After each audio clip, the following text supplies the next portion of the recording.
الله وبركاته. فضيحة من العيار الثقيل.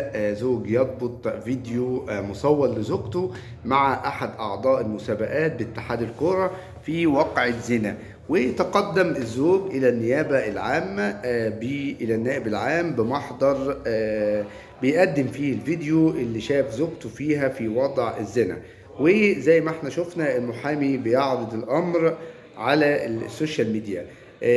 يعني مش هنقول إذا بليتم فاستتروا، ولكن يعني إعلان الاسم وإعلان التفاصيل والكلام ده كله، ده يعني أظن إن المحكمة والنيابة وفحص الفيديو وإتقان الوقائع وتصحيحها عن طريق الطب الشرعي أو ما إلى ذلك من التقنيات اللي بتثبت الفيديو صحيح أم لا.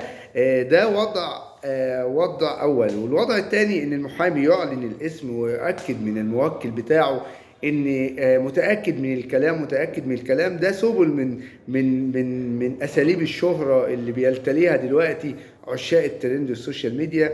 والله انا شايف ان الموضوع عيب، حتى لو الفيديو حقيقي ما يتمش اعلانه بمنتهى الكلام السخيف ده. في تحقيقات وفي نيابه وفي اتهامات وفي قانون وفي حاجات كتير.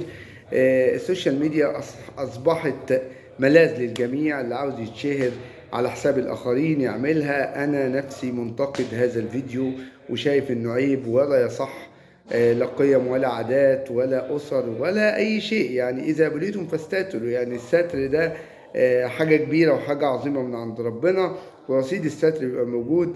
زوجتك في قضية الزنا بيحكم لك القاضي بتطليقها وما بتاخدش حقوقها وبتروح لحال سبيلها وبتحبس. يعني فالموضوع بالنسبة لك انت هتاخد حقك بالقانون ولجأت للقانون. ملوش علاقة يا سيدي الشهرة والتشهير.